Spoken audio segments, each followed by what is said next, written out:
Hi, this is Tony Preston. I'm here today to talk about ice plunges. You can see that I've got a small cooler here. I've got it filled with mostly ice. I'm going to take my foot and go ahead and drop it in there. Notice that my foot's not very red right now. And there we go. I'm worked in all the way above my ankle. I've had some problems with my peroneus longus lately. I think that it's mostly from having bad support on my shoes when I'm doing squats or having my foot turned wrong. I've noticed that it's increased as I've increased the weight and the intensity on my squats. This is an amazingly effective therapy. I have a number of my athletes that do it regularly, especially competitive athletes. A lot of other clients are resistant to this, so I'm going to give you this demonstration. I've got a clock setting in front of me so that I can tell about how long I've been in there. Right now I'm at about 45 seconds.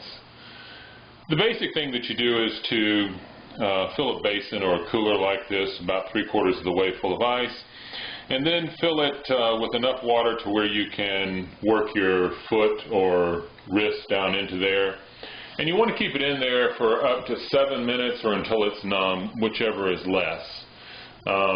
Once you've done with that, you're going to pull your foot out and let it cool naturally. Wrapping it in a towel will help it to feel better. If you have to take some breaks along the way, take a break for 30 seconds and come out.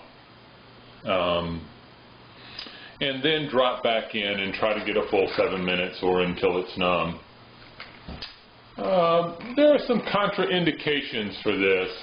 It's safe for most people, but certainly the biggest contraindication is Raynaud's syndrome, where your hands and feet are chronically cold from poor circulation. There are some people who get hives from cold, seem to have an allergic reaction to cold. It's also contraindicated for them.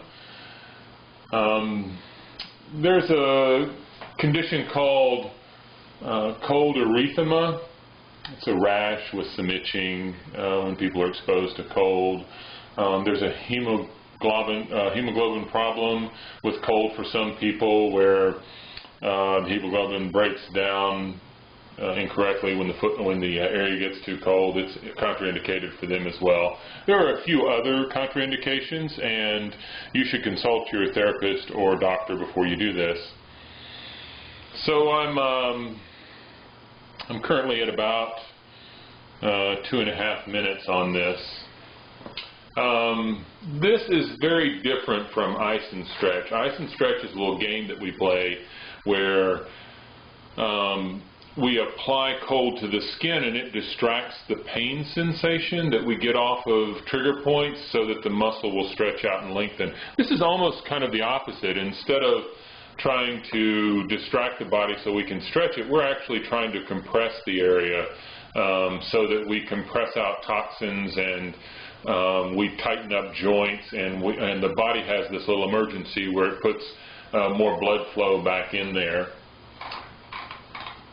So let's talk about a little bit more about how it works. As I said before, the cold creates a little emergency so that our body puts a little extra blood in there. If you've looked at steak, especially New York strip, you see those big white sections through there. That's connective tissue, and it's white because it doesn't have very good blood supply, and the red parts are red because they have good blood supply. Like with dark meat and white meat chicken, the white meat doesn't have as good a blood supply, and the dark meat has better blood supply. So anyway, those connective tissues get traumatized and strain or sprain. And we'd like to do something to kind of force the body to put more blood back in there, and this does that. This goes through and creates that little emergency so that our body puts more blood in there, compresses out some waste material, tightens up the joints. It's a great therapy. As I said, a number of my competitive athletes will do it, and I had a client who was a gold medalist in rowing who would hurt her peroneus longus, and was doing this 6 or 7 times a day. Most people can do this once or twice a day, and they get really nice results from it. Well, I'm coming around to about 4 minutes on this. I'm a little bit short of 4 minutes.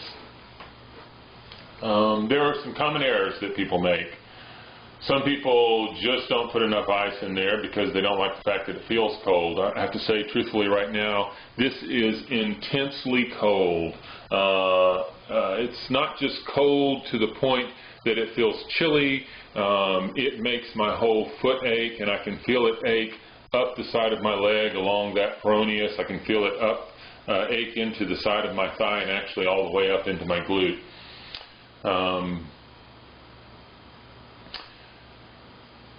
Some people don't provide good distraction for themselves. If I'm doing this with clients, I will give them sour gum, or I will count out the time every 15 seconds, or I will engage in conversation or massage in some other area. And when people are not getting the water cold enough, not putting enough ice in there, it actually just isn't as effective, but it's better than not doing it. Some people will want to put, by the way, I'm at the 5-minute point. Some people will want to put their foot under, or their hand under heat afterwards, or to heat it following this, because they like to feel better.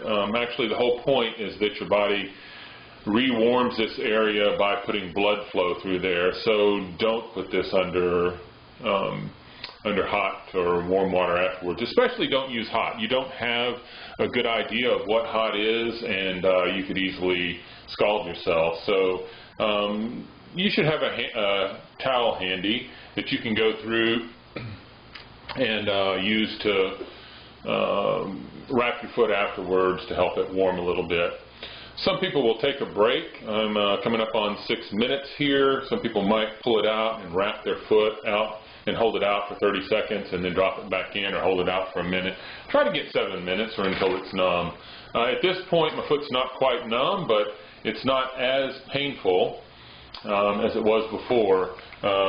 It's still pretty darn painful. This talk and going through this allows me a good bit of distraction, or I would bet that I would have just pulled it out by now. There are a few other helpful hints. You should consider going through and having someone else sit with you during this process so that they can support you. You should definitely talk to your therapist beforehand and see if this is really right for you, if you have some contraindication that I have not talked about here. Also, trying to time yourself every 15 seconds helps out a lot. I'm now coming up on about 7 minutes. So here's what we do when we come up on 7 minutes. I'm going to go ahead and pull this foot out. By the way, I'm going to go just a few seconds longer. If I move my foot like this during the time, it gets rid of the warm pocket that's created around my foot, and this is actually more intense. For clients that are willing to go with more intensity, you should do that. So here we come. Foot comes out. Ooh, that's bright pink.